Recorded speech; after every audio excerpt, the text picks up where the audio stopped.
Hello bachcho, let's see this question. The question says we have matched the column type column 1 and column 2, ठीक है, and we have to match this column. So let us see them one by one. So पहला हमें दिया हुआ है zero order reaction, ठीक है, हमें हमारे पास दिया हुआ है zero order reaction.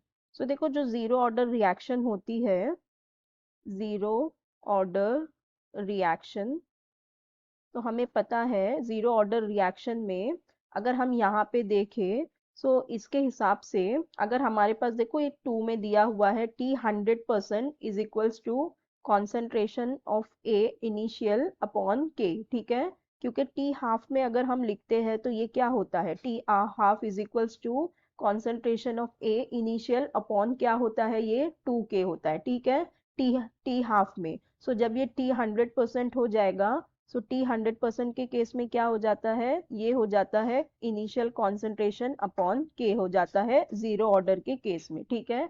सो हमारा P का करेक्ट क्या हो जाएगा, 2 हो जाएगा, ठीक है, इसका करेक्ट हो जाएगा 2. मैच. अब हमारे पास नेक्स्ट है फर्स्ट ऑर्डर रिएक्शन, ठीक है, हमारे पास है फर्स्ट ऑर्डर रिएक्शन.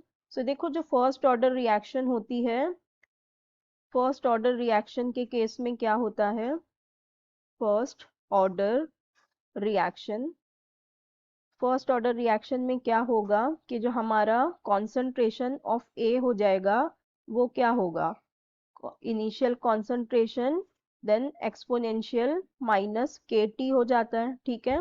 हमारे पास फर्स्ट ऑर्डर रिएक्शन के लिए क्या हो जाता है, concentration of A is equals to A concentration of initial exponential E minus K T हो जाता है, ठीक है. सो यहाँ पे देखो फोर्थ में ये दिया हुआ है तो इसका करेक्ट मैच क्या हो जाएगा, फोर्थ हो जाएगा, ठीक है. फिर नेक्स्ट है हमारे पास सेकेंड ऑर्डर रिएक्शन, ठीक है. अब देखो हमारे पास दो बचा हुआ है, एक ये फर्स्ट वाला T half is directly proportional to 1 upon concentration of A initial, और यहाँ पे दिया हुआ है इन्वॉल्व एटलीस्ट 2 रिएक्टेंट्स, ठीक है.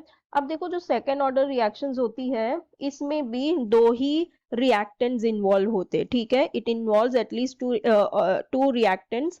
लेकिन इसका हमारा मैच देखो ये हो जाएगा क्योंकि यहाँ पे दिया हुआ है T half is directly proportional to 1 upon concentration of A, ठीक है, as zero concentration of A naught, ठीक है. सो इसका वाला हम इसके साथ करते हैं मैच क्योंकि ये इसके साथ भी मैच हो रहा है और ये थर्ड वाला भी इसके साथ मैच हो रहा है. लेकिन देखो हमारे पास लास्ट में दिया है स्यूडो यूनिमोलिकुलर रिएक्शन, ठीक है.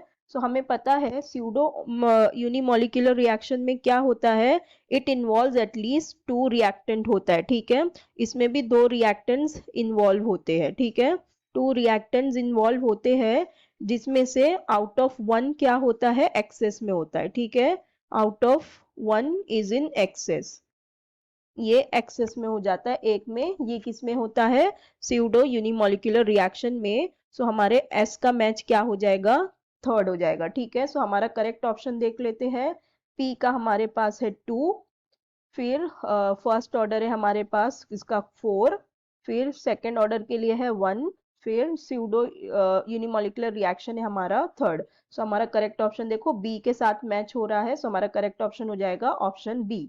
So I hope you understood it well. Best of luck. Thank you.